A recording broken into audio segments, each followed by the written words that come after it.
अभिवृद्धि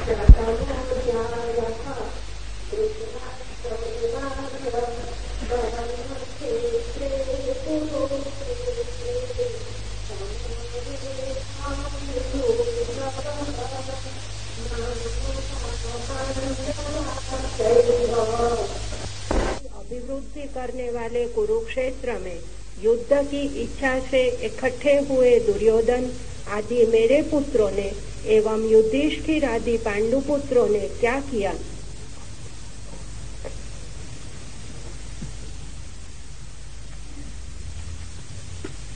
धृतराष्ट्र आंख से अंधे, लेकिन आंख के न होने से वासना नहीं मिट जाती। आंख के न होने से कामना नहीं मिट जाती। काश सूर्यदास ने धृतराष्ट्र का ख्याल कर लिया होता तो आंखें फोड़ने की कोई जरूरत न होती। सूरदास ने आंखें फोड़ ली थीं इसलिए कि न रहेंगी आंखें, न मन में उठेगी कामना, न उठेगी वासना। पर आंखों से कामना नहीं उठती, कामना उठती है मन से। आंखें फोड़ के डाली जाए तो भी वासना का कोई अंत नहीं।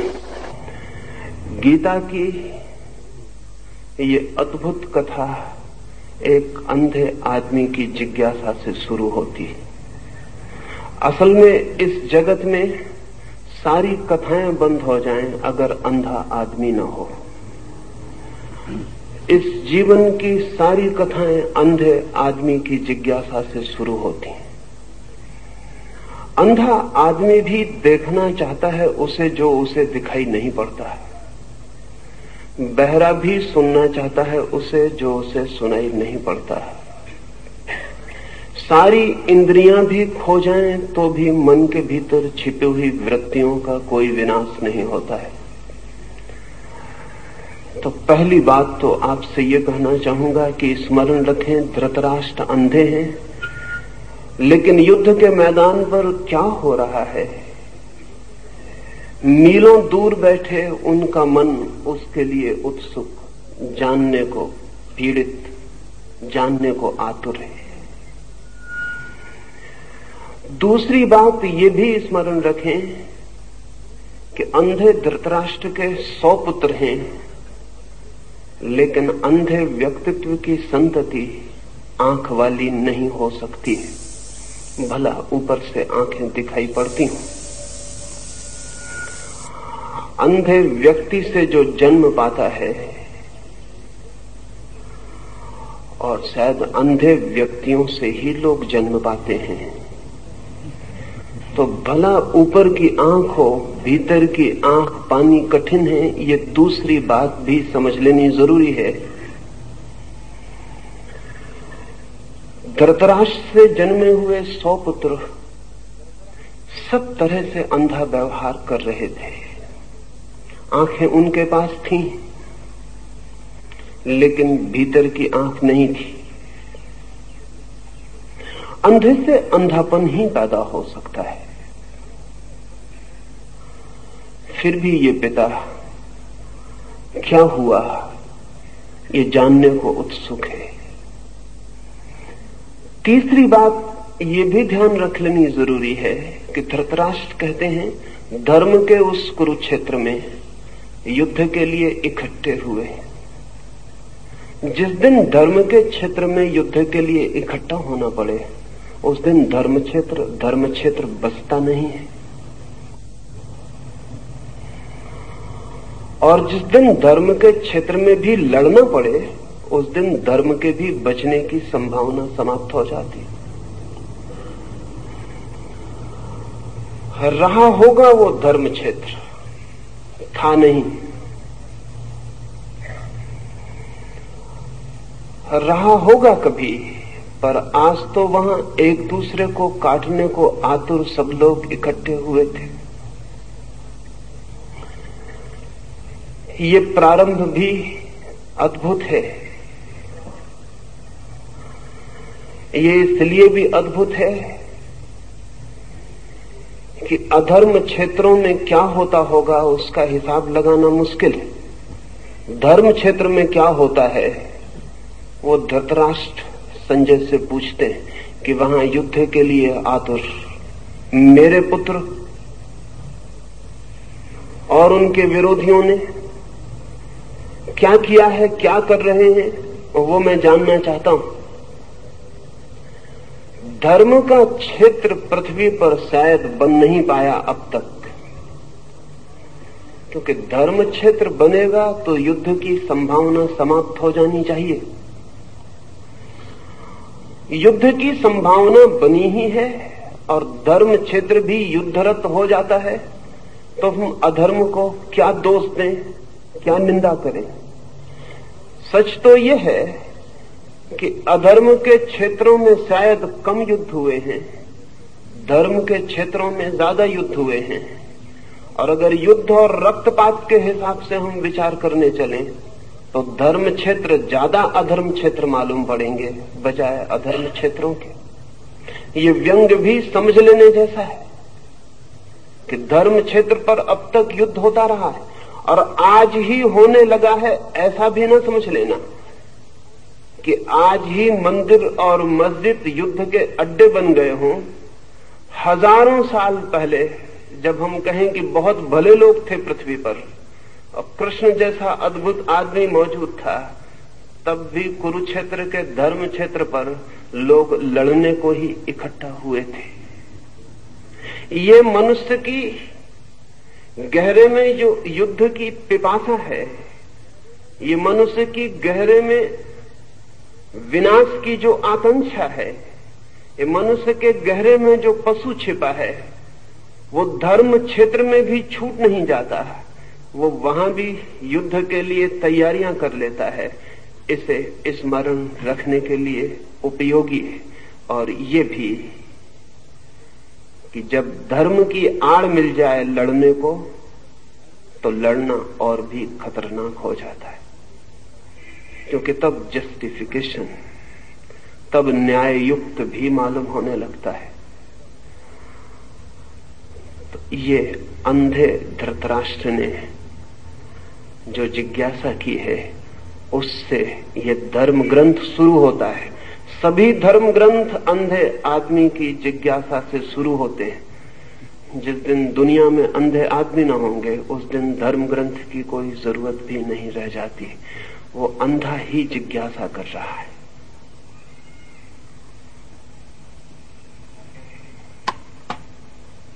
राष्ट्र को युद्ध का रिपोर्टाज निवेदित करने वाले अंध धृतराष्ट्र को युद्ध का रिपोर्टाज निवेदित करने वाले संजय की गीता में क्या भूमिका है? संजय क्या क्लेयरवॉयंस, दूरदृष्टि या क्लेयर ऑडियंस, दूर श्रवण की शक्ति रखता था? संजय की चित्त शक्ति की गंगोत्री कहां पर है? वो स्वयंभू भी हो सकती है न? संजय पर निरंतर संदेह उठता रहा है, स्वाभाविक है। संजय बहुत दूर बैठकर कुरुक्षेत्र में क्या हो रहा है उसकी खबर धृतराष्ट्र को देता है।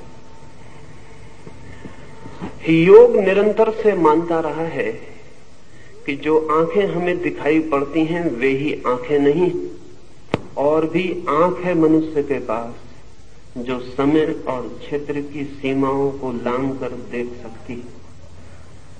लेकिन योग क्या कहता है, इससे जो कहता है वो सही भी होगा ऐसा नहीं। संदेह होता है मन को, इतने दूर संजय कैसे देख पाता है? क्या वो सर्वज्ञ है? नहीं। पहली तो बात यह कि दूरदृष्टि, क्लेयरवॉयंस कोई बहुत बड़ी शक्ति नहीं है, सर्वज्ञ से उसका कोई संबंध नहीं है। बड़ी छोटी शक्ति है और कोई भी व्यक्ति चाहे तो थोड़े ही श्रम से विकसित कर सकता है। और कभी तो ऐसा भी होता है कि प्रकृति की किसी भूल चूक से वो शक्ति किसी व्यक्ति को सहज भी विकसित हो जाती। एक व्यक्ति है अमेरिका में अभी मौजूद, नाम है टेड सीरियो। उसके संबंध में 2 बातें कहना पसंद करूंगा तो संजय को समझना आसान हो जाएगा, क्योंकि संजय बहुत दूर है समय में हमसे, और न मालूम किस दुर्भाग्य के क्षण में हमने अपने समस्त पुराने ग्रंथों को कपोल कल्पना समझना शुरू कर दिया है। इसलिए संजय को छोड़ें। अमेरिका में आज जिंदा आदमी है एक टेड सीरियो, जो कि कितने ही हजार मील की दूर पर कुछ भी देखने में समर्थ है। न केवल देखने में, बल्कि उसकी आंख उस चित्र को पकड़ने में भी समर्थ है। हम यहां बैठकर ये जो चर्चा कर रहे हैं, न्यूयॉर्क में बैठा हुआ टेड सीरियो अगर कहा जाए कि अहमदाबाद में इस मैदान पर क्या हो रहा है, तो वो 5 मिनट आंख बंद करके बैठा रहेगा, फिर आंख खोलेगा और उसकी आंख में आप सबकी बैठी हुई तस्वीर, उसकी आंख में दूसरे देख सकते हैं, और उसकी आंख में जो तस्वीर बन रही उसका कैमरा फोटो भी ले सकता है। हजारों फोटोएं लिए गए हैं, हजारों चित्र लिए गए हैं, और टेड सीरियो की आंख कितनी ही दूरी पर किसी भी तरह के चित्र को पकड़ने में समर्थ है। न केवल देखने में बल्कि चित्र को पकड़ने में भी। टेड सीरियो की घटना ने 2 बातें साफ कर दी हैं। एक तो संजय कोई सर्वज्ञ नहीं है, क्योंकि टेड सीरियो बहुत साधारण आदमी है, कोई आत्मज्ञानी नहीं है। टेड सीरियो को आत्मा का कोई भी पता नहीं है। टेड सीरियो की जिंदगी में साधुता का कोई भी नाम नहीं है, लेकिन टेड सीरियो के पास एक शक्ति है, वो दूर देखने की विशेष है शक्ति।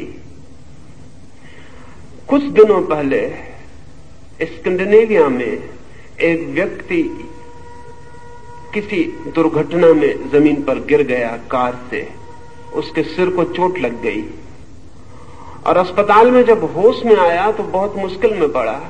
उसके कान में कोई जैसे गीत गा रहा हो ऐसा सुनाई पड़ने लगा। उसने समझा कि शायद मेरा दिमाग खराब तो नहीं हो गया, लेकिन 1 या 2 दिन के भीतर स्पष्ट सब साफ होने लगा। और तब तो ये भी साफ हुआ कि 10 मील के भीतर जो रेडियो स्टेशन था, उसके कान ने उस रेडियो स्टेशन को पकड़ना शुरू कर दिया।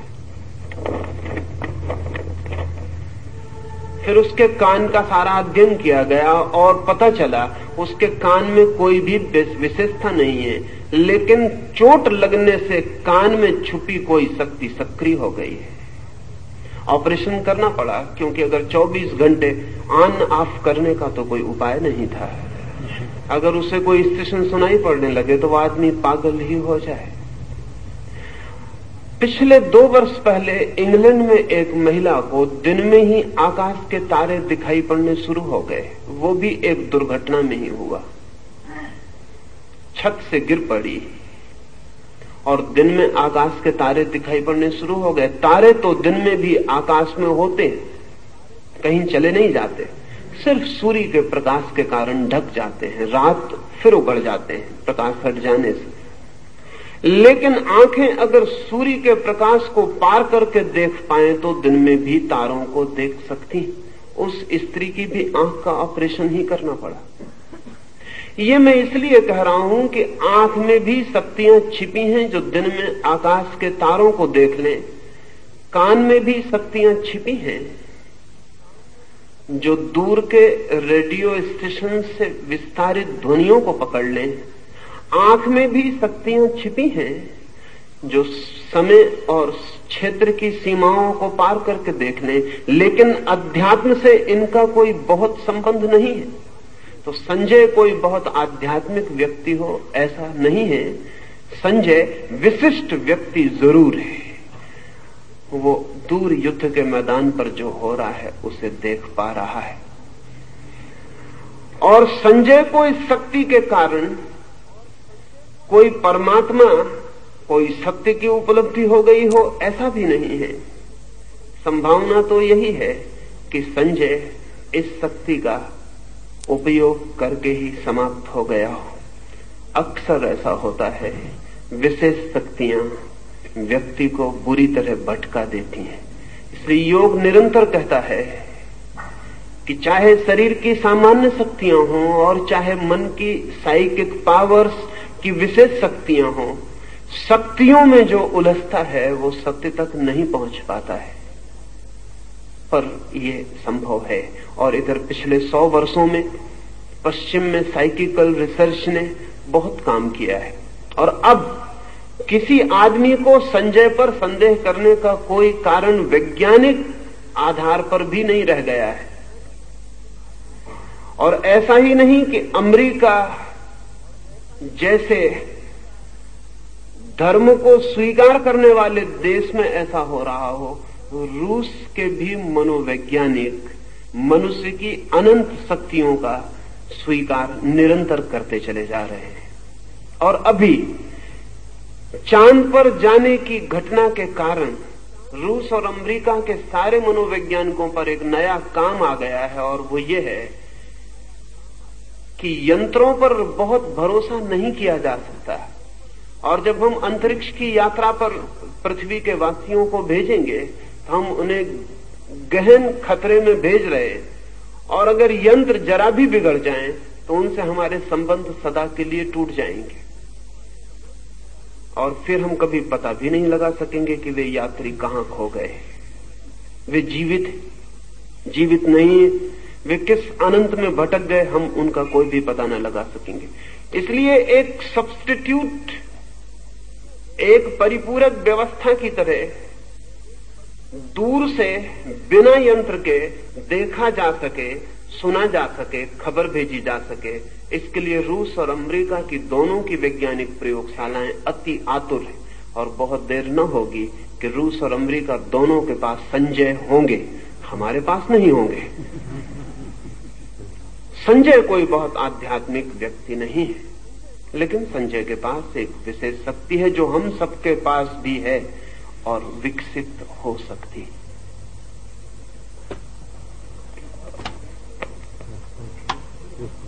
संजय उवाच दृष्ट्वा तु पाण्डवानीकम् व्यूढम् दुर्योधन तदा आचार्यम् उपसंगम्य राजा वचनमब्रवीत। संजय ने कहा, युद्ध की तैयारी के समय व्यूहाकार पांडवों की सेना को देखकर दुर्योधन ने द्रोणाचार्य के पास जाकर ये वचन कहे,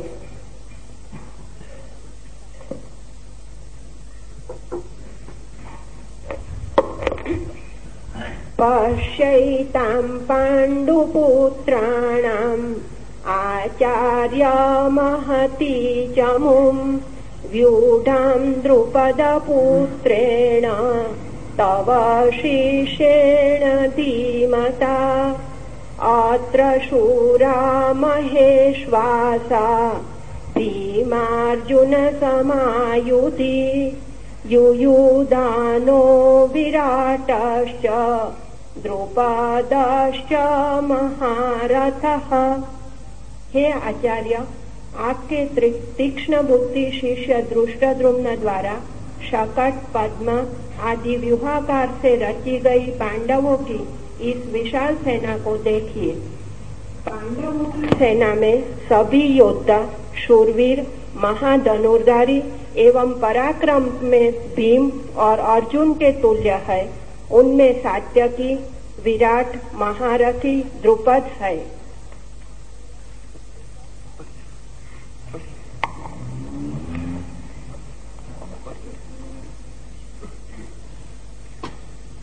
दृष्टकेतुश्चकितानः काशीराजश्च वीर्यवान् पुरुजित् कुन्तिभोजश्च शैव्यश्च नरपुंगवः। बलवान दृष्टकेतु, चेकितान और काशीराज तथा नरश्रेष्ठ पुरुजित, कुंतीभोज और शैव्य। युधामन्युश्च विक्रांत उत्तमौजाश्च वीर्यवान् सौभद्रो द्रौपदेयाश्च सर्व एव महारथः। अस्माकं तु विशिष्टाये तान्निबोध द्विजोत्तम नायका मम सैन्यस्यं संज्ञार्थं तान् ब्रवीमि ते। पराक्रमशाली युधामन्यु, उत्तमोजा, वीर्यवान सुभद्रा का पुत्र अभिमन्यु और प्रतिबिंध्य आदि द्रौपदी के पुत्र, ये सभी महारथी है। हे आचार्यवर, हम लोगों के मध्य में बल, पौरुष, पराक्रम आदि से उत्कृष्ट जो मेरी सेना के नायक है, उन्हें आपके परिज्ञान के लिए मैं आपसे कहता हूँ।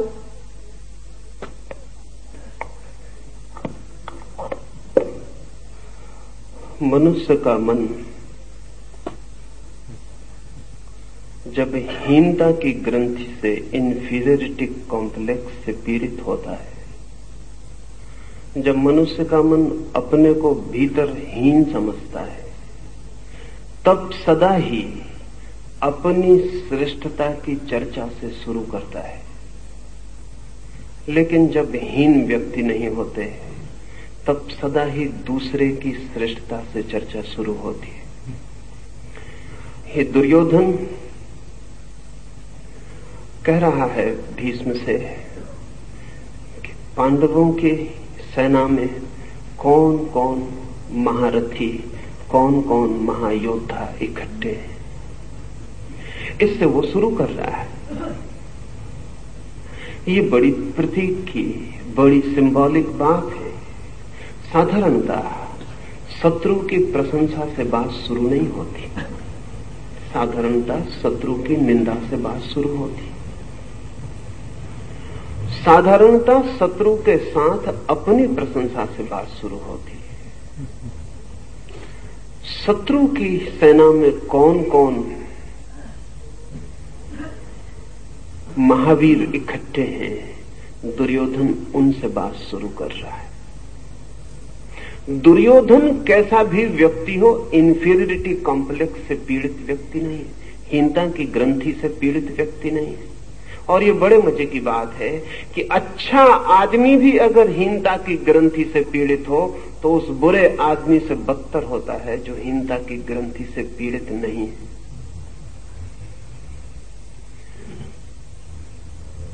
दूसरे की प्रशंसा से केवल वही शुरू कर सकता है जो अपने प्रति बिल्कुल आश्वस्त है।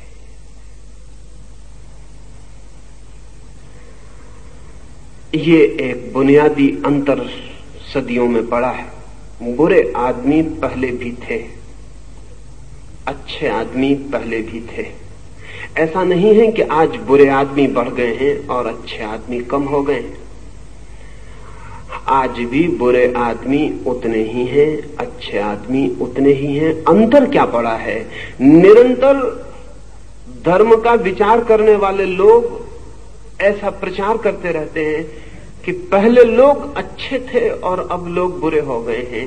ऐसी उनकी धारणा मेरे ख्याल में बुनियादी रूप से गलत है।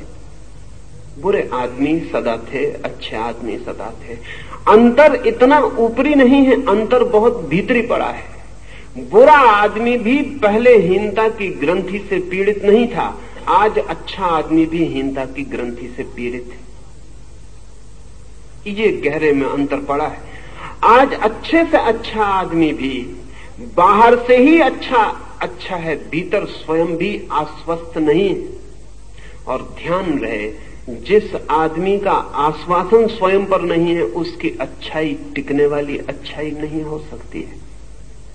बस स्किन डीप होगी, चमड़ी के बराबर गहरी होगी, जरा सा खरोंच दो और उसकी बुराई बाहर आ जाएगी। और जो बुरा आदमी अपनी बुराई के होते हुए भी आश्वस्त है, उसकी बुराई भी किसी दिन बदली जा सकती है, क्योंकि एक बहुत गहरी अच्छाई बुनियाद में खड़ी है, वो स्वयं का आश्वासन है। इस बात को मैं महत्वपूर्ण मानता हूं कि दुर्योधन जैसा बुरा आदमी एक बहुत ही शुभ ढंग से चर्चा को शुरू कर रहा है। वो विरोधी के गुणों का पहले उल्लेख कर रहा है, फिर पीछे अपनी सेना के महारथियों का उल्लेख करता है।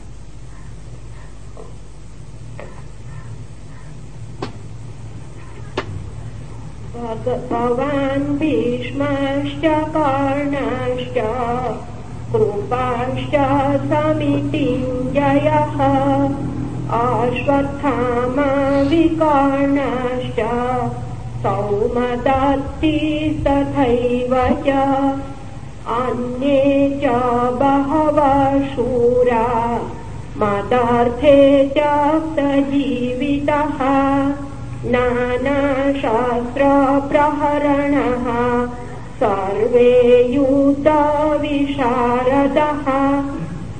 आप भीष्म पितामह कर्ण, युद्ध में दुर्जय कृपाचार्य, अश्वत्थामा, विकर्ण और सोमदत्त का पुत्र भूरिश्रवा, वांगिल, भगवत, कृतवर्मा आदि और भी अनेक शूरवीरों ने प्राण देकर भी मेरी जीत कराने का निश्चय कर रखा है।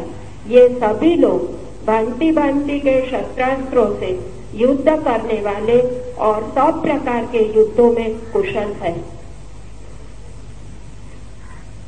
अपर्याप्तं तदास्माकं बलं भीष्माभिरक्षितं पर्याप्तं स्विदमेतेषां बलं भीमाभिरक्षितम् अयनेषु च सर्वेषु यथा भागमवस्थितः भीष्ममेवाभिरक्षन्तु भवन्तः सर्व एव हि। यद्यपि हमारी सेना युद्ध के लिए पर्याप्त नहीं है, फिर भी उसके रक्षक भीष्म पितामह है, अतएव वह विजय के लिए पर्याप्त ही है।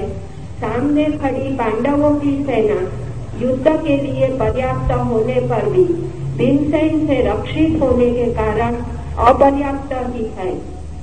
हमारी विजय भीष्म पितामह के अधीन है, इसलिए आप सब लोग मोर्चों पर अपने अपने स्थानों पर स्थिर होकर भीष्म की ही रक्षा करें। आचार्य श्री श्रीमद् भगवद गीता में सारा भार अर्जुन पर है, और यहाँ गीता में दुर्योधन जो कहता है, तो दुर्योधन के ख्याल में पांडवों की सेना भीमा अभिरक्षितम और कौरव को भीष्म, तो भीष्म के सामने भीम रखने का ख्याल क्या यही नहीं हो सकता कि दुर्योधन अपने प्रतिस्पर्धी के रूप में भीम को ही देखता है? यह बिंदु विचारणीय है। सारा युद्ध अर्जुन की दूरी पर, लेकिन ये पीछे से सोची गई बात है। युद्ध के बाद युद्ध की निष्पत्ति पर, जो युद्ध के पूरे फल को जानते हैं वे कहेंगे कि सारा युद्ध अर्जुन की धुरी पर घूमा, लेकिन जो युद्ध के प्रारंभ में खड़े थे वे ऐसा नहीं सोच सकते। दुर्योधन के लिए युद्ध की सारी संभावना भीम से ही पैदा होती थी, उसके कारण थे। अर्जुन जैसे भले व्यक्ति पर युद्ध का भरोसा दुर्योधन भी नहीं कर सकता था। अर्जुन डमाडोल हो सकता है, इसकी संभावना दुर्योधन के मन में थी। अर्जुन युद्ध से भाग सकता है, इसकी कोई गहरी अचेतन प्रतीति दुर्योधन के मन में थी। अगर युद्ध टिकेगा तो भीम पर टिकेगा। युद्ध के लिए भीम जैसे कम बुद्धि के लेकिन ज्यादा शक्तिशाली लोगों पर भरोसा किया जा सकता है। अर्जुन बुद्धिमान है, और जहां बुद्धि है वहां संशय है, और जहां संशय है वहां द्वंद्व है। अर्जुन विचारशील है, और जहां विचारशीलता है वहां पूरे पर्सपेक्टिव, पूरे परिप्रेक्ष्य को सोचने की क्षमता है। वहां युद्ध जैसी भयंकर स्थिति में आंख बंद करके उतरना कठिन है। दुर्योधन भरोसा कर सकता है युद्ध के लिए भीम का। भीम और दुर्योधन के बीच गहरा सामंजस्य है। भीम और दुर्योधन एक ही प्रकृति के बहुत गहरे में, एक ही सोच अगर दुर्योधन ने ऐसा देखा कि भीम केंद्र है दूसरी तरफ, तो गलत नहीं देखा, ठीक ही देखा। और गीता भी पीछे सिद्ध करती है कि अर्जुन भागा भागा हो गया है। अर्जुन पलायनवादी दिखाई पड़ा है, वह एस्केपिस्ट मालूम पड़ा है। अर्जुन जैसे व्यक्ति की संभावना यही है। अर्जुन के लिए युद्ध भारी पड़ा है। युद्ध में जाना अर्जुन को अपने को रूपांतरित करके ही हो सकता है। अर्जुन एक नए तल पर पहुंचकर ही युद्ध के लिए राजी हो सका है। भीम जैसा था उसी तल पर युद्ध के लिए तैयार था। भीम के लिए युद्ध सहजता है, जैसे दुर्योधन के लिए सहजता है। इसलिए दुर्योधन भीम को केंद्र में देखता है तो आकस्मिक नहीं है, लेकिन ये युद्ध के प्रारंभ की बात है। युद्ध की निष्पत्ति क्या होगी, अंत क्या होगा, ये दुर्योधन को पता नहीं, हमें पता है। और ध्यान रहे, अक्सर ही जीवन जैसा प्रारंभ होता है वैसा अंत नहीं होता। अक्सर ही अंत सदा ही अनिर्णित, अंत सदा ही अदृश्य। अक्सर ही जो हम सोचकर चलते हैं वो नहीं होता, अक्सर ही जो हम मानकर चलते हैं वो नहीं होता। जीवन एक अज्ञात यात्रा है। इसलिए जीवन के प्रारंभिक क्षणों में, किसी भी घटना के प्रारंभिक क्षणों में जो सोचा जाता है वो अंतिम निष्पत्ति नहीं बनती। और हम भाग्य के निर्माण की चेष्टा में रत हो सकते हैं, लेकिन भाग्य के निर्णायक नहीं हो पाते। निष्पत्ति कुछ और होती है। ख्याल तो दुर्योधन का यही था कि भीम केंद्र पर रहेगा, और अगर भीम केंद्र पर रहता तो शायद दुर्योधन जो कहता है कि हम विजयी हो सकेंगे, हो सकता था। लेकिन दुर्योधन की दृष्टि सही सिद्ध नहीं हुई और आकस्मिक तत्व बीच में उतर आया। वो भी सोच लेने जैसा है। कृष्ण का ख्याल ही न था कि अर्जुन अगर भागने लगे तो कृष्ण उन्हें युद्ध में रथ करवा सकते हैं। हम सबको भी ख्याल नहीं होता। जब हम जिंदगी में चलते हैं तो एक अज्ञात परमात्मा की तरफ से भी बीच में कुछ होगा, इसका हमें कभी ख्याल नहीं होता। हम जो भी हिसाब लगाते हैं वो दृश्य का होता है। अदृश्य भी बीच में इंटरपेनिट्रेट कर जाएगा, अदृश्य भी बीच में उतर आएगा, इसका हमें भी कोई ख्याल नहीं होता। कृष्ण के रूप में अदृश्य बीच में उतर आया है और सारी कथा बदल गई। जो होता वो नहीं होगा और जो नहीं होने की संभावना। इसलिए जब कृष्ण भागते हुए अर्जुन को युद्ध में धक्का देने लगे तो जो भी इस कथा को पहली बार पढ़ता है वो शाख खाए बिना नहीं रह सकता, उसको धक्का लगता है। जब इमर्सन ने पहली बार पढ़ा तो उसने किताब बंद कर दी, वो घबरा गया। क्योंकि जब अर्जुन जो कह रहा था वो सभी तथाकथित धार्मिक लोगों को ठीक मालूम पड़ेगा। वो ठीक तथाकथित धार्मिक आदमी का तर्क दे रहा था। जब हेनरी थारो ने इस जगह आके देखा कि कृष्ण उसे युद्ध में जाने की सलाह देते हैं तो वो भी घबरा गया। हेनरी थारो ने भी लिखा है कि मुझे ऐसा भरोसा नहीं था, ख्याल भी नहीं था कि कहानी ऐसा मोड़ लेगी कि कृष्ण और युद्ध में जाने की सलाह देंगे। गांधी को भी वही तकलीफ थी, उनकी पीड़ा भी वही थी। लेकिन जिंदगी किन्हीं सिद्धांतों के हिसाब से नहीं चलती। जिंदगी बहुत अनूठी। जिंदगी रेल की पटरियों पर दौड़ती नहीं, गंगा की धारा की तरह बहती है। उसके रास्ते पहले से तय नहीं है। और जब परमात्मा बीच में आता है तो सब डिस्टर्ब कर देता है। जो भी तैयार था, जो भी आदमी ने निर्मित किया था, जो आदमी की बुद्धि सोचती थी, सब उलटफेर हो जाता है। इसमें बीच में परमात्मा पर आएगा इस युद्ध में, इसकी दुर्योधन को कभी कल्पना न थी। इसलिए वो जो कह रहा है प्रारंभिक वक्तव्य है, जैसा कि हम सब आदमी जिंदगी के प्रारंभ में जो वक्तव्य देते हैं ऐसे ही होते हैं। बीच में अज्ञात उतरता चलता है और सब कहानी बदलती चलती है। अगर हम जिंदगी के पीछे से लौट कर देखें तो हम कहेंगे जो भी हमने सोचा था वो सब गलत हुआ। जहां सफलता सोची थी वहां असफलता मिली। जो पाना चाहता था वो नहीं पाया जा सका। जिसके मिलने से सुख सोचा था वो मिल गया और दुख पाया। और जिसके मिलने की कभी कामना भी न की थी उसकी झलक मिली और आनंद के झरने फूटे। सब उल्टा हो जाता है। लेकिन इतना बुद्धिमान आदमी जगत में कम है जो निष्पत्ति को पहले ध्यान में ले। हम सब प्रारंभ को ही पहले ध्यान में लेते हैं। काश हम अंत को पहले ध्यान में लें तो जिंदगी की कथा बिल्कुल और हो सकती। लेकिन अगर दुर्योधन अंत को पहले ध्यान में ले ले तो युद्ध नहीं हो सकता। दुर्योधन अंत को ध्यान में नहीं ले सकता, अंत को मानकर चलेगा कि ऐसा होगा। इसलिए वो कह रहा है बार बार कि यद्यपि सेनाएं उस तरफ महान हैं, लेकिन जीत हमारी ही होगी।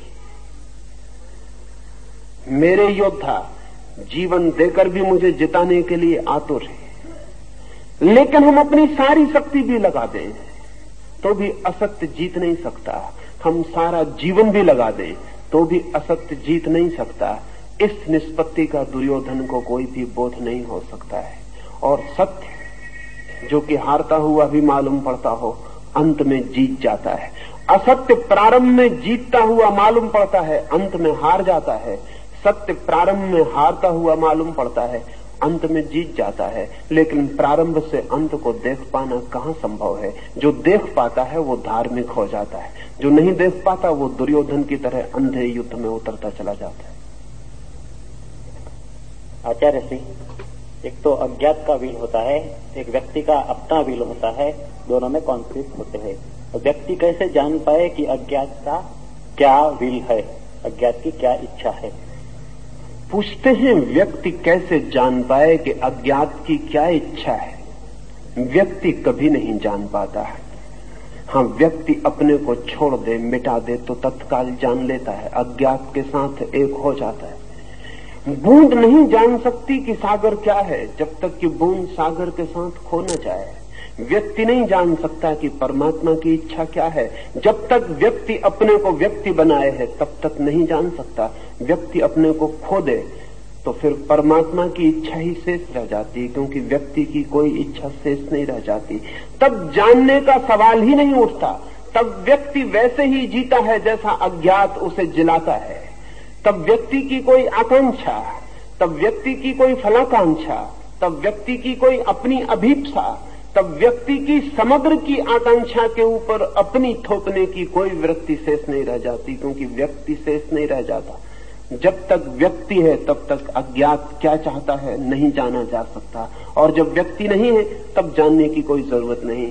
जो भी होता है वो अज्ञात ही करवाता है। तब व्यक्ति एक इंस्ट्रूमेंट हो जाता है, तब व्यक्ति एक साधन मात्र हो जाता है। कृष्ण पूरी गीता में आगे अर्जुन को यही समझाते हैं कि वो अपने को छोड़ दे, अज्ञात के हाथों में समर्पित कर दे, क्योंकि वो जिन्हें सोच रहा है कि ये मर जाएंगे वो अज्ञात के द्वारा पहले ही मारे जा चुके हैं। कि वो जिन्हें सोचता है कि इनकी मृत्यु के लिए मैं जिम्मेवार हो जाऊंगा, उनके लिए वो बिल्कुल भी जिम्मेवार नहीं होगा। अगर वो अपने को बचाता है तो जिम्मेवार हो जाएगा। अगर अपने को छोड़कर साधनवत साक्षीवत लड़ सकता है तो उसकी कोई जिम्मेवारी नहीं रह जाती।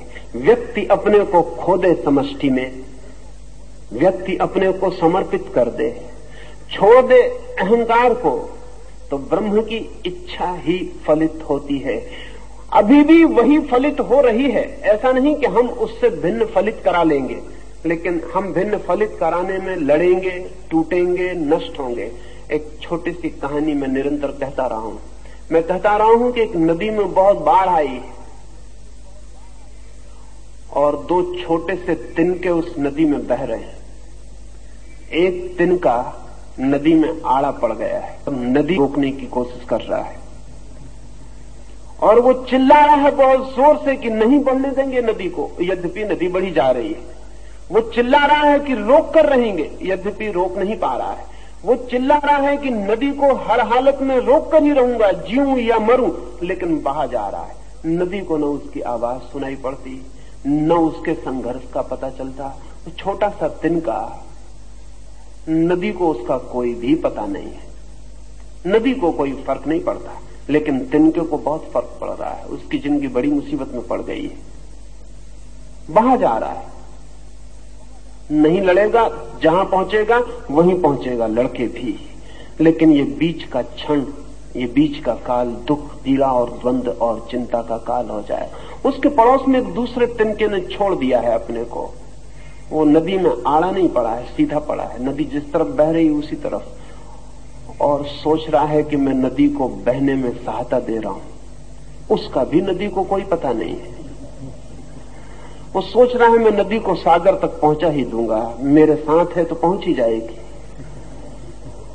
नदी को उसकी सहायता का भी कोई पता नहीं है। लेकिन नदी को कोई फर्क नहीं पड़ता, उन दोनों तिनकों को बहुत फर्क पड़ रहा है।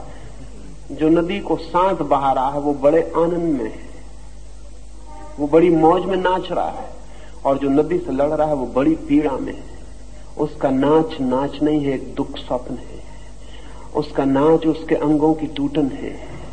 वो तकलीफ में पड़ा है, हार रहा है, और जो नदी को बहा रहा है वो जीत रहा है।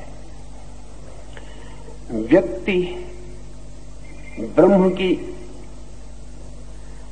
इच्छा के अतिरिक्त कुछ कभी कर नहीं पाता है, लेकिन लड़ सकता है, इतनी स्वतंत्रता है। और लड़के अपने को चिंतित कर सकता है, इतनी स्वतंत्रता है।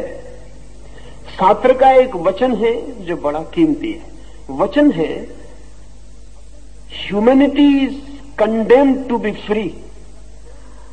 आदमी स्वतंत्र होने के लिए मजबूर है, विवश है, कंडेम्ड, निंदित है स्वतंत्र होने के लिए। लेकिन आदमी अपनी स्वतंत्रता के दो उपयोग कर सकता है। अपनी स्वतंत्रता को वो ब्रह्म की इच्छा से संघर्ष बना सकता है, और तब उसका जीवन दुख, पीड़ा, एंग्विश, संताप का जीवन होगा, और अंततः पराजय फल होगी।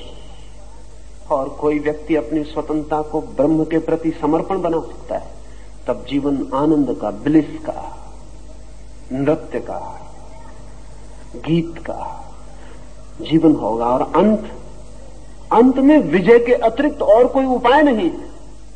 वो जो तिनका सोच रहा है कि नदी को साथ दे रहा हूं, वो विजयी ही होने वाला है, उसकी हार का कोई उपाय नहीं है। और जो नदी को रोक रहा है वो हारने ही वाला है, उसकी जीत का कोई उपाय नहीं है। ब्रह्म की इच्छा को नहीं जाना जा सकता है, लेकिन ब्रह्म के साथ एक हुआ जा सकता है, और तब अपनी इच्छा खो जाती है, उसकी इच्छा ही शेष रह जाती है। आचार्य श्री, वैज्ञानिक सिद्धि में व्यक्ति का अपना कुछ होता है, और अज्ञात इसमें वैज्ञानिक सिद्धि में कैसे उतरता होगा, वो एक तकलीफ की बात बन जाती है। ऐसा साधारण लगता है कि वैज्ञानिक खोज में व्यक्ति की अपनी इच्छा काम करती है। ऐसा बहुत ऊपर से देखने पर लगता है, बहुत भीतर से देखने पर ऐसा नहीं लगेगा। अगर जगत के बड़े से बड़े वैज्ञानिकों को हम देखें तो हम बहुत हैरान हो जाएंगे कि जगत के सभी बड़े वैज्ञानिकों के अनुभव बहुत और हैं। कॉलेज, यूनिवर्सिटीज में विज्ञान की जो धारणा पैदा होती है, वैसा अनुभव उनका नहीं है। मैडम क्यूरी ने लिखा है कि मुझे एक सवाल दिनों से पीड़ित किए हुए, उसे हल करती हूं और हल नहीं होता है। थक गई हूं, परेशान हो गई हूं, आखिर हल करने की बात छोड़ दी, और एक रात 2 बजे वैसे ही कागजात टेबल पर छोड़कर अधूरे सो गई हूं, और सोच लिया कि अब इस सवाल को छोड़ ही देना है। थक गया व्यक्ति, लेकिन सुबह उठ के देखा है कि आधा सवाल जहां छोड़ा था वो सुबह पूरा हो गया। कमरे में तो कोई आया नहीं, द्वार बंद थे, और कमरे में भी कोई आके उसको हल कर सकता था जिसको मैडम क्यूरी हल नहीं कर सकती थी, इसकी भी संभावना नहीं। नोबेल प्राइज विनर थी वो महिला। घर में नौकर चाकर ही थे, उनसे तो कोई आशा नहीं है। वो तो और बड़ा मिरेकल होगा कि घर में नौकर चाकर आके हल कर दें, लेकिन हल तो हो गया है, और आधा ही छोड़ा था और आधा पूरा है। तब बड़ी मुश्किल में पड़ गई, सब द्वार दरवाजे देखे, कोई परमात्मा उतर आए, इसकी भी आस्था उसे नहीं हो सकती। कोई परमात्मा ऐसे ऊपर से उतर भी नहीं आया था। लेकिन गौर से देखा तो पाया कि बाकी अक्षर भी उसके ही हैं। तब उसे ख्याल आना शुरू हुआ कि रात वो नींद सपने में उठी। सपने का उसे याद आ गया कि वो सपने में उठी है, उसने सपना देखा कि वो सवाल हल कर रही। वो नींद उठी है रात में और उसने सवाल हल किया है। फिर तो ये उसकी व्यवस्थित विधि हो गई कि जब कोई सवाल हल ना हो तब वो उसे तकिए के नीचे दबा के सो जाए, रात उठ के कर ले।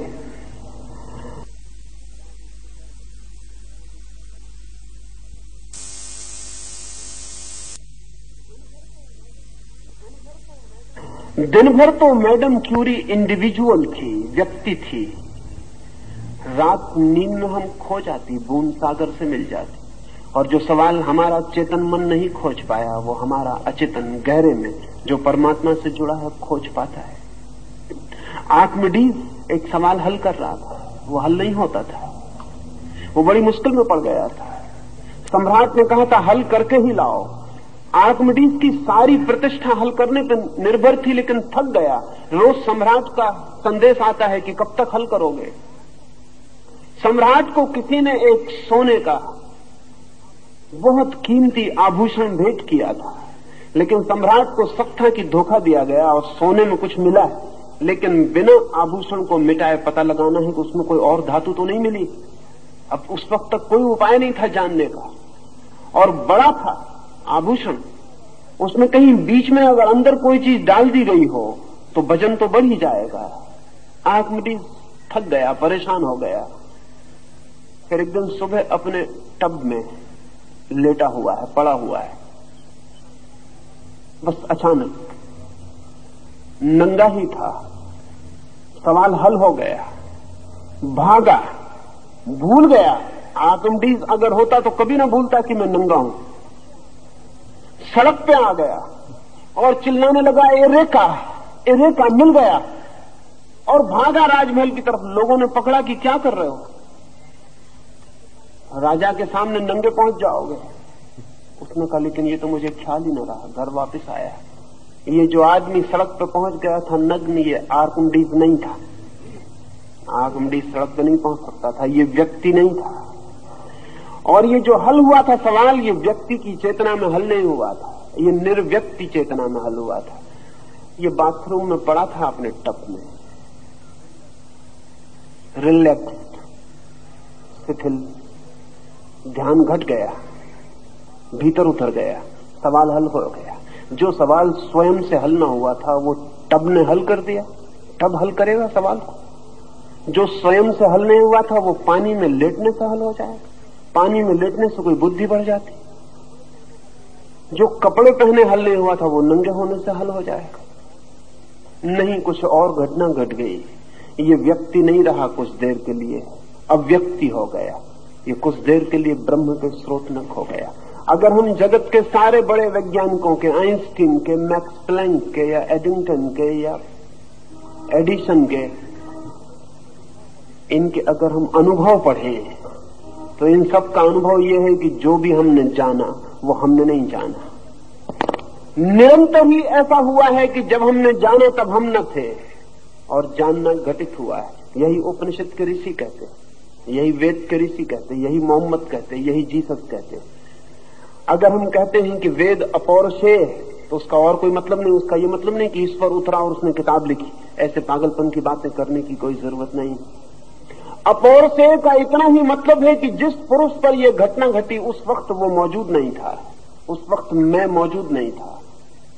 जब ये घटना घटी, जब ये उपनिषद का वचन उतरा किसी पर, और जब ये मोहम्मद पर कुरान उतरी, और जब ये बाइबल के वचन जीसस पर उतरे, तो वे मौजूद नहीं थे।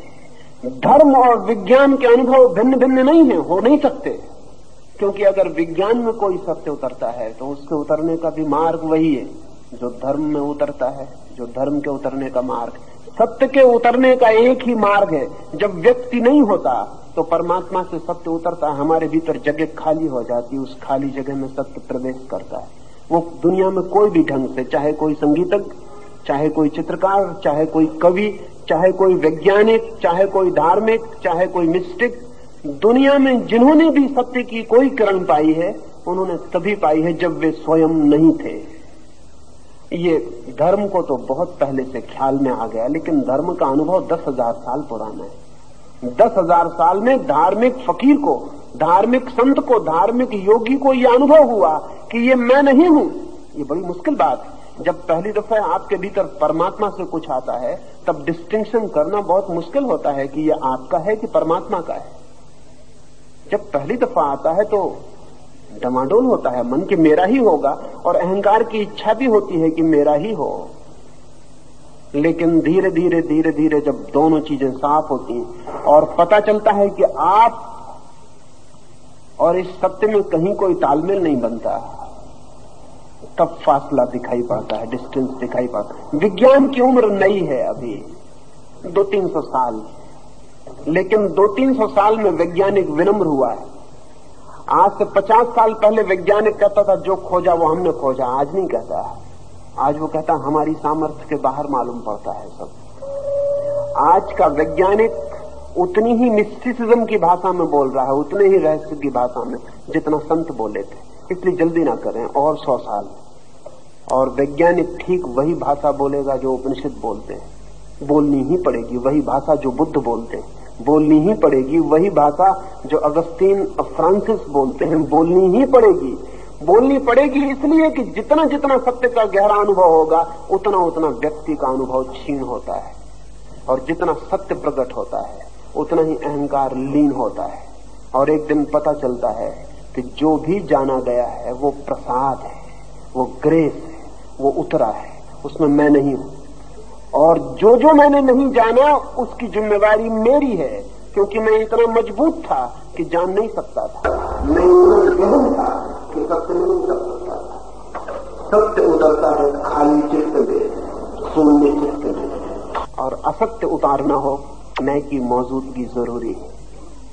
विज्ञान की खोज को बाधा नहीं पड़ेगी। जो खोज हुई है वो भी अज्ञात से संबंध से ही हुई है, समर्पण से ही, और जो खोज होगी आगे वो भी समर्पण से ही होगी। समर्पण के द्वार के अतिरिक्त सत्य कभी किसी और द्वार से न आया है न आ सकता है। आचार्य श्री, आपका ये स्टेटमेंट बड़ी दिक्कत में डाल देता है कि अचेतन मन भगवान से जुड़ा हुआ होता है। ये तो युंग ने पीछे से बताया मिथोलॉजी का कलेक्टिव अनकॉन्शियस के संबंध जोड़कर, मगर फ्रॉइड कहता है कि वो शैतान से भी जुड़ा होता है, तो वो तकलीफ पड़ जाती है।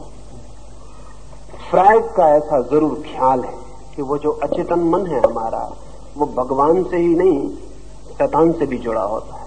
असल में भगवान और शैतान हमारे शब्द हैं। जब किसी चीज को हम पसंद नहीं करते तो हम कहते हैं शैतान से जुड़ा है, और किसी चीज को जब हम पसंद करते हैं तो हम कहते हैं भगवान से जुड़ा है। लेकिन मैं इतना ही कह रहा हूं कि अज्ञात से जुड़ा है, और अज्ञात मेरे लिए भगवान, और भगवान में मेरे लिए शैतान समाविष्ट है, उससे अलग नहीं है। असल में जो हमें पसंद नहीं है, मन होता है कि वो शैतान ने किया होगा, जो हमें पसंद होता है कि वो भगवान ने किया होगा। ऐसा हमने सोच रखा है कि हम केंद्र पर हैं जीवन के, और जो हमारे पसंद पड़ता है वो भगवान का किया हुआ है, भगवान हमारी सेवा कर रहा है। जो पसंद नहीं पड़ता वो शैतान का किया हुआ है, शैतान हमारी दुश्मनी कर रहा है। ये मनुष्य का अहंकार है जिसने शैतान और भगवान को भी अपनी सेवा में लगा रखा है। भगवान के अतिरिक्त कुछ है ही नहीं। जिसे हम शैतान कहते हैं वो सिर्फ हमारी अस्वीकृति है, जिसे हम बुरा कहते हैं वो सिर्फ हमारी अस्वीकृति है। और अगर हम बुरे में भी गहरे देख पाएं तो फौरन हम पाएंगे कि बुरे में भला छिपा होता है। दुख में भी गहरे देख पाएं तो पाएंगे कि सुख छिपा होता है। अभिशाप में भी गहरे देख पाएं तो पाएंगे कि वरदान छिपा होता है। असल में बुरा और भला एक ही सिक्के के दो पहलू हैं।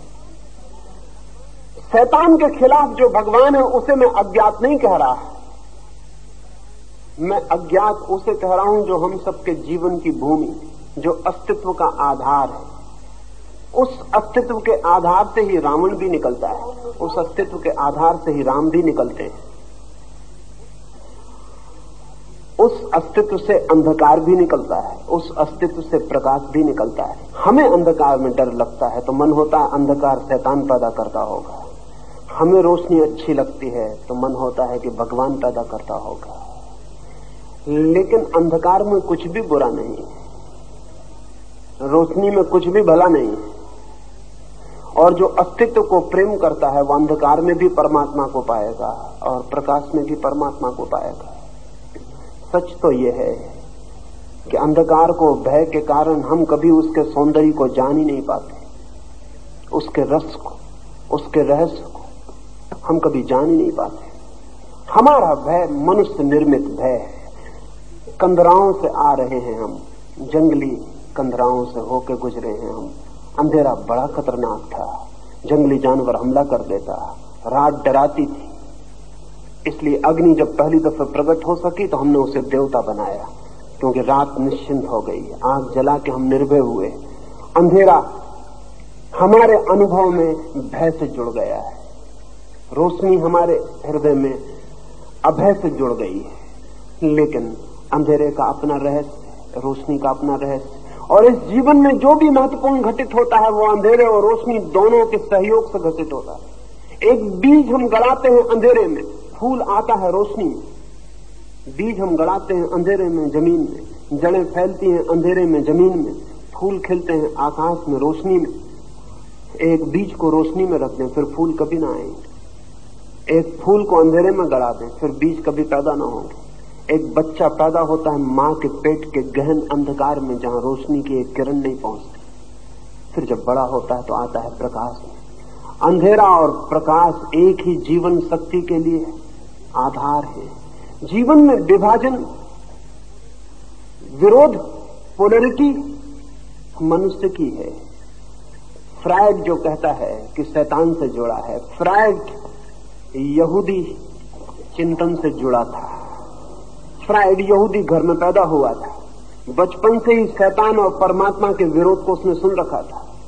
यहूदियों ने दो हिस्से तोड़ रखे, एक शैतान है एक भगवान है। वो आदमी के ही मन के दो हिस्से हैं। तो फ्रायड को लगा कि जहां जहां से बुरी चीजें उठती हैं अचेतन से, वे बुरी बुरी चीजें शैतान डाल रहा होगा। नहीं, कोई शैतान नहीं है। और अगर शैतान हमें दिखाई पड़ता है तो कहीं न कहीं हमारी बुनियादी भूल है। धार्मिक व्यक्ति शैतान को देखने में असमर्थ है, परमात्मा ही है। और अचेतन जहां से वैज्ञानिक सत्य को पाता है या धार्मिक सत्य को पाता है, वो परमात्मा का द्वार है। धीरे धीरे हम उसकी गहराई में उतरेंगे तो ख्याल में निश्चित आ सकता है। तास्य संजानयन् हर्षा कुरु वृद्धा पितामहः सिंहनादं विनश्चोद्यै शङ्खं दद्मो प्रतापवान् तथा शङ्खाश्च भैर्याश्च पणवानकगोमुखः सहसैवाभ्यहन्यन्त सशब्दातुमुलोऽभवत्। पराक्रमशाली कुरुवृद्ध भीष्म पितामह ने दुर्योधन को प्रसन्न करते हुए सिंहनाद कर अपना उदात्त शंख बजाया। सेनापति के शंख फूंकने के अनंतर शंख, नगारे, पखवाज, ढोल आदि भांति भांति के बाजे सहसा बजाए गए। वह शब्द वीरों के हृदयों का कंपाने वाला हुआ। ततश्वैतिर्हरैर्युक्ते महातिस्यन्दने स्थितौ माधवा पाण्डवश्चैव दिव्यौ शङ्खो प्रदध्मतुः पाञ्चजन्यं ऋषिकेशो देवदत्तं धनञ्जयः पौण्डं दद्मो महाशङ्खं भीमाकर्मा वृकोदरः। अनंत विजयं राजा कुन्तीपुत्रो युधिष्ठिरः नकुलः सहदेवश्च सुघोषा मणिपुष्पकौ। तदनंतर सफेद घोड़ों से युक्त विशाल रथ पर बैठे हुए माधव भगवान श्री कृष्ण और पांडव अर्जुन ने दिव्य शंख बजाए।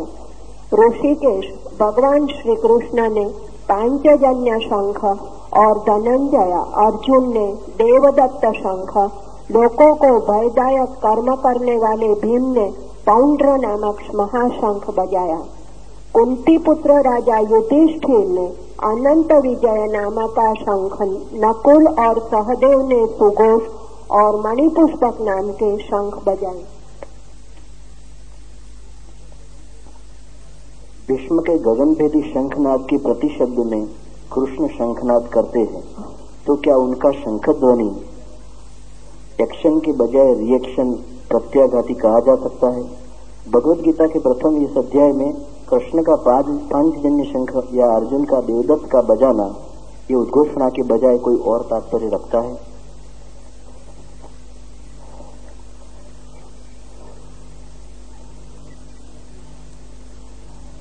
कृष्ण का शंखनाद भीष्म के शंखनाद की प्रतिक्रिया रिएक्शन है, ऐसा पूछा है? नहीं, सिर्फ रिस्पांस है, प्रतिसंवेदन है।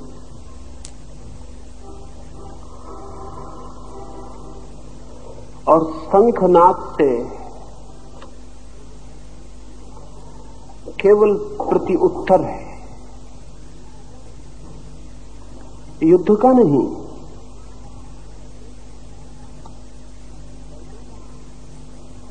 लड़ने का नहीं। शंखनाद से सिर्फ स्वीकृति है चुनौती की। वो चुनौती जो भी लाए, वो चुनौती जो भी दिखाए, वो चुनौती जहां भी ले जाए, उसकी स्वीकृति है। इस स्वीकृति को थोड़ा समझना उपयोगी है। जीवन प्रतिपल चुनौती है, और जो उसे स्वीकार नहीं करता वो जीते जी ही मर जाता है। बहुत लोग जीते जी ही मर जाते हैं। बनस्ता कहा करता था कि लोग मरते तो हैं बहुत पहले, दफनाए बहुत बाद में जाते। मरने और दफनाने में कोई 40 साल का अक्सर फर्क हो जाता। जिस दिन से व्यक्ति जीवन की चुनौती का स्वीकार बंद करता है, उसी क्षण से मर जाता है। जीवन है प्रतिपल चुनौती की स्वीकृति। लेकिन चुनौती की स्वीकृति भी दो तरह की हो सकती है। चुनौती की स्वीकृति भी क्रोधजन्य हो सकती है, और तब प्रतिक्रिया हो जाती है, रिएक्शन हो जाती है। और चुनौती की स्वीकृति भी प्रसन्नता, उत्फुल्लता से मुदितापूर्ण हो सकती है, और तब प्रतिसंवेदन हो जाती है। ध्यान देने योग्य है कि भीष्म ने जब बजाया तो वचन है कि प्रसन्नता से, और वीरों को प्रसन्न चित्त करते हुए आह्लाद फैल गया उनके शंखनाद से। उस शंखनाद से प्रसन्नता फैल गई। वो एक स्वीकार है। जीवन जो दिखा रहा है, अगर युद्ध भी, तो युद्ध का भी स्वीकार है। जीवन जहां ले जा रहा है, अगर युद्ध में भी, तो उस युद्ध का भी स्वीकार है। निश्चित ही इसे प्रत्युत्तर मिलना चाहिए। और पीछे कृष्ण और पांडव अपने अपने शंखनाद करते। यहां भी सोचने जैसी बात है कि पहला शंखनाद कौरवों की तरफ से होता है। युद्ध का प्रारंभ का दायित्व कौरवों का है। कृष्ण सिर्फ प्रत्युत्तर दे रहे हैं। पांडवों की तरफ से प्रति संवेदन है, रिस्पांस है। अगर युद्ध ही है तो उसके उत्तर के लिए वे तैयार हैं। ऐसे युद्ध की वृत्ति नहीं है। पांडव भी पहले बचा सकते हैं नहीं, लेकिन इतना दायित्व, युद्ध में घसीटने का दायित्व कौरव ही लेंगे। युद्ध का ये प्रारंभ बड़ा प्रतीकात्मक है। इसमें एक बात और ध्यान देने जैसी है कि कृष्ण शुरू करते हैं। अगर भीष्म ने शुरू किया था तो कृष्ण को उत्तर देने के लिए तैयार करना उचित नहीं है। उचित तो है कि जो युद्ध के लिए तत्पर योद्धा हैं, कृष्ण तो केवल सारथी की तरह वहां मौजूद है। वे योद्धा भी नहीं है, वे युद्ध करने भी नहीं आए, लड़ने की कोई बात ही नहीं है। पांडवों की तरफ जो सेनापति है उसे शंखनाद करके उत्तर देना चाहिए, लेकिन नहीं, ये बहुत महत्वपूर्ण है कि शंखनाद का उत्तर कृष्ण से शुरू करवाया गया है। ये इस बात का प्रतीक है कि पांडव इस युद्ध को केवल परमात्मा के तरफ से डाले गए दायित्व से ज्यादा मानने को तैयार नहीं। परमात्मा की तरफ से आई हुई पुकार के लिए वे तैयार हैं। वे केवल परमात्मा के साधन भर होकर लड़ने के लिए तैयार हैं। इसलिए ये जो प्रति उत्तर है युद्ध की स्वीकृति का, वो कृष्ण से दिलवाया गया है। उचित है, उचित है। परमात्मा के साथ लड़के हारना भी उचित है और परमात्मा के खिलाफ लड़के जीतना भी उचित नहीं है। अब हार भी आनंद होगी, अब हार भी आनंद हो सकती है, क्योंकि ये लड़ाई अब कौरवों की अपनी नहीं है। अगर है तो परमात्मा की है, लेकिन ये रिएक्शन नहीं है, ये रिस्पांस है। इसमें कोई क्रोध नहीं है। अगर भीम इसको बजाता तो रिएक्शन हो सकता था।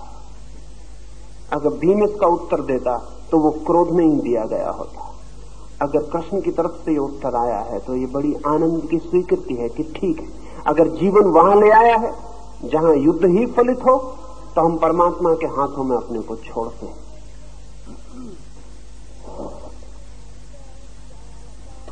काश्यश्च परमेश्वासः शिखण्डी च महारथः दृष्टद्रुम्नो विराटश्च सात्यकीश्च पराजितः द्रुपदो द्रौपदेयाश्च सर्वशः पृथिवीपते सौभद्राश्च महाबाहुः शङ्खानादात्मु पृथक् पृथक् सघोषोदार्तराष्ट्राणाम् हृदयानि व्यदारयत् नभश्च पृथिवीं चैव तुमूलो व्यनुनादयन्।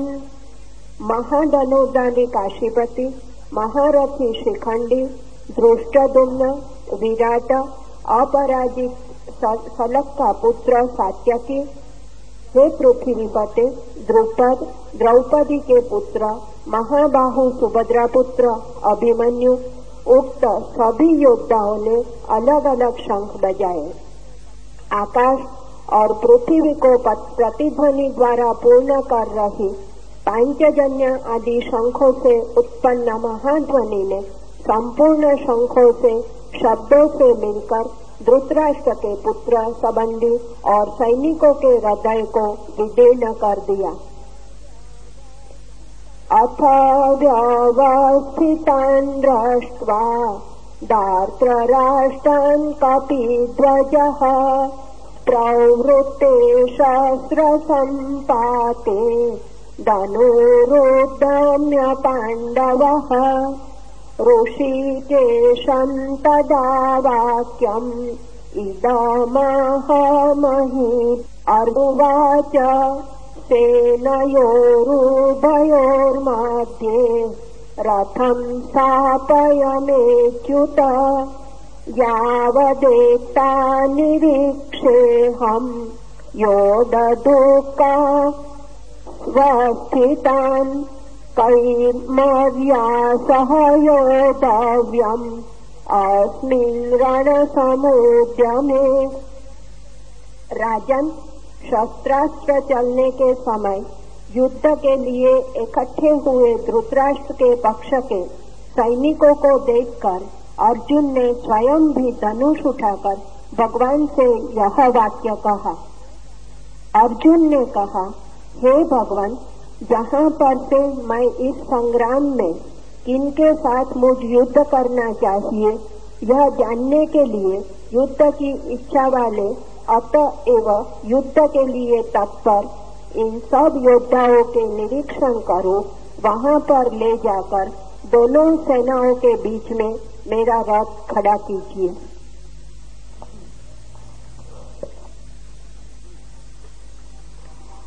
अर्जुन किनके साथ युद्ध करना है उन्हें देखने की कृष्ण से प्रार्थना करता है।